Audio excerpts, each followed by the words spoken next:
Hello friends, welcome to today சமையல். Today சமையலில் இன்றைக்கி நம்ம பார்க்குறதுக்கு நல்ல மல்லிகைப்பூ போல் வெள்ளையாக பஞ்சு போல் ரொம்ப சாஃப்டாக இட்லிக்கு எப்படி மாவு அரைக்கலான்னு சின்ன சின்ன டிப்ஸோட இந்த வீடியோவில் நம்ம பார்க்கலாம். நான் அதற்கு இன்றைக்கி பொன்மணி அரிசின்னு சொல்லக்கூடிய இட்லிக்கு பயன்படுத்தக்கூடிய அந்த குண்டு அரிசி இருக்கும் இல்லையா, அதுதான் எடுத்திருக்கேன். 4 கப் அளவுக்கு, அதாவது இந்த ஆழாக்கால 4 கப் அளவுக்கு எடுத்திருக்கேன். தலை வெட்டி, அதாவது கோபுரமாக இல்லாமல் தலையை வழித்து விட்ட மாதிரி இருக்குன்னு சொல்லுவாங்க, அதில் எடுத்திருக்கேன். அதிலே உளுந்து வெள்ளை உளுந்து, உதயம் இல்லைன்னா ஆசீர்வாத் உளுந்து இருக்கும் இல்லையா, முழு உளுந்து, வெள்ளை உளுந்து, அந்த மாதிரி எடுத்திருக்கேன். அது நல்லா பஃபியாக உப்பி வரும். அதனால் 4க்கு 3/4 கப் அளவுக்கு உளுந்து எடுத்திருக்கேன். இப்போ இதை நம்ம ஒரு 4 தடவை நல்லா வாஷ் பண்ணிடலாம். அரிசியை நல்லா வாஷ் பண்ணிங்கன்னா இட்லி உங்களுக்கு நல்லா வெள்ளையாக வரும். இப்போ இது ஒரு 4 மணி நேரம் நம்ம நல்லா ஊற வச்சிடலாம். இப்போ 4 மணி நேரம் ஆயிடுச்சு. இதை நம்ம அரைக்க போட்டுடலாம். அரைக்க போகிறதுக்கு ஒரு அரை மணி நேரத்துக்கு முன்னாடி உளுந்தில் ஒரு அரை டீஸ்பூன் அளவுக்கு வெந்தயம் போட்டு ஊற வச்சிடலாம். வெந்தயம் சேர்க்கறதுனால உளுந்து மாவு நல்லா உங்களுக்கு பஃபியாக உப்பி வரும். இட்லி ரொம்ப சாஃப்டாக இருக்கும். இதே மாவை நம்ம தோசைக்கு பயன்படுத்தும் போது பார்த்தீங்கன்னா தோசை நல்லா சிவந்து மொறுமொறுன்னு வரும். இப்போ ஃபஸ்ட்டு கிரைண்டரில் உளுந்து தான் அரைக்கணும். உளுந்து ஃபஸ்ட்டு அரைச்சிங்கன்னா உங்களுக்கு நல்ல பஃபியாக உப்பி வரும்.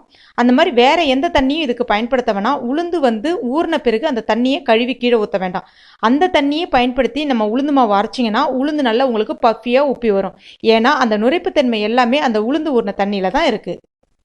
அந்த மாதிரி உளுந்து மாவு 10 நிமிஷத்துக்கு மேலே ஓட வேணாம். உளுந்து மாவு பார்த்தீங்கன்னா உங்களுக்கு நல்ல ஒரு நிமிஷத்துக்கு ஒரு ட்ரிப்பு நீங்கள் ஒரு சின்ன கிண்ணத்தில் நின்ன மாதிரி தண்ணி ஊற்றிக்கிட்டே இருந்தீங்கன்னா, அதாவது அந்த செகண்ட் நீங்கள் ஒரு நிமிஷத்துக்கு ஒரு ட்ரிப் தண்ணி ஊற்றிக்கிட்டே இருந்தீங்கன்னா உளுந்து மாவு நல்லா உங்களுக்கு பஃபியாக உப்பி வர ஆரம்பிக்கும். சில பேர் என்ன பண்ணிவிடுவாங்கன்னா தண்ணி ஊற்றிட்டு எட்ட போயிடுவாங்க. அந்த மாதிரி பண்ணும்போது பார்த்தீங்கன்னா உங்களுக்கு உளுந்து மாவு அடத்தங்கின மாதிரி அப்படியே அடைஞ்சிரும். உங்களுக்கு நல்லா பஃபியாக உப்பி வராது.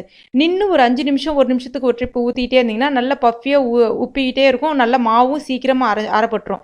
இப்போ மாவு கையில் கொஞ்சம் தண்ணி தொட்டுட்டு அதுக்கப்புறம் இப்படி எடுத்து பார்த்தீங்கன்னா உங்களுக்கு மாவு கையில் ஒட்டாமல் நல்லா பஞ்சு போல் பால் மாதிரி நல்லா அப்படி போட்டிங்கன்னா மாவு பால் மாதிரி போய் கீழே விடும். இதுதான் கரெக்டான பதம். 10 நிமிஷத்துக்கு மேலே உளுந்து ஓட விடாதீங்க. இப்போ இது நம்ம எடுத்துடலாம். அதுக்கு அடுத்தது அரிசி போட்டுடலாம். அரிசி போடுறதுக்கு ஒன்றும் இதெல்லாம் கிடையாது. ஆனால் அரிசி ஊறின பிறகு மறுபடியும் ஒரு 4 தடவை வாஷ் பண்ணுங்கள். அந்த மாதிரி வாஷ் பண்ணுறதுனால இட்லி நல்லா பார்க்குறதுக்கு மல்லிகைப்பூ போல் நல்லா வெள்ளையாக அழகாக இருக்கும். இப்போ அரிசி மாவும் மஞ்சிடுச்சு. பார்த்தீங்கன்னா நல்லா உங்களுக்கு மைய எடுத்துக்கங்க. நொறுப்பு இல்லாமல் நல்ல மைய எடுத்துக்கங்க. இப்போ மாவு ரெடி ஆகிடுச்சு. இதில் நம்ம தேவையான அளவுக்கு உப்பு சேர்த்துக்கலாம். உப்பு சேர்த்துட்டு மாவை நல்லா கையை விட்டு கலந்து விடுங்க. கரண்டியை விட்டு கலக்க வேணாம். கையை விட்டு கலந்தீங்கன்னா தான் மாவு நல்லா உங்களுக்கு புளிச்சு வரும்.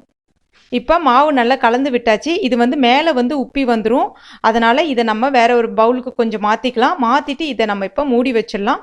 ஒரு 8லேருந்து ஒரு 10 மணி நேரம் இந்த மாவு நல்லா புளிக்கணும். இப்போ 8 மணி நேரம் ஆயிடுச்சு. பாருங்கள் மாவு எந்த அளவுக்கு மேலே நல்லா உப்பி வந்திருக்கு பாருங்கள். இது மேலே அப்படியே எடுத்து சில பேர் ஊற்றுவாங்க. அந்த மாதிரி ஊற்றாதீங்க. அந்த மாதிரி ஊற்றுறதுனால அரிசி மாவு அடியில் தங்கியிருக்கும், மேலே வெறும் உளுந்து மாவு மட்டும் இருக்கும். அப்போ இட்லி அடத்தட்டின மாதிரி இருக்கும், நல்லா இருக்காது. இப்போ இது நல்லா கலந்து விட்டுட்டு இட்லி தட்டில் கொஞ்சமாக எண்ணெய் தடவிக்குங்க. இப்போ கொஞ்சம் கொஞ்சமாக நம்ம ஒரு கரண்டி மட்டும் பதமாக ஊற்றிக்கலாம். இப்போ இதை நம்ம இட்லி பாத்திரத்தில் வச்சிடலாம். ஒரு 10 நிமிஷம் மீடியம் ஃப்ளேமில் வச்சிங்கன்னா போதும். இட்லி நல்லா சூப்பராக வெந்து வர ஆரம்பிச்சிடும். இப்போ ஒரு 10 நிமிஷம் ஆயிடுச்சு. இப்போ பாருங்கள் இட்லி நல்லா வெண்மையாக அழகாக நல்லா சாஃப்டாக இருக்குது பாருங்கள்.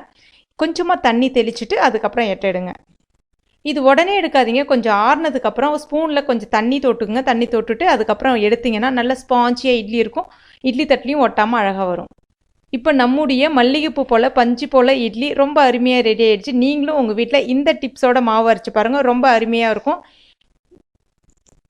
நீங்கள் இதே ரேஷியோவில் கருப்பு உளுந்து பயன்படுத்துகிற மாதிரி இருந்தீங்கன்னா அதாவது 4க்கு 1 கருப்பு உளுந்து பயன்படுத்திங்கன்னா அது கூட நல்லாயிருக்கும்.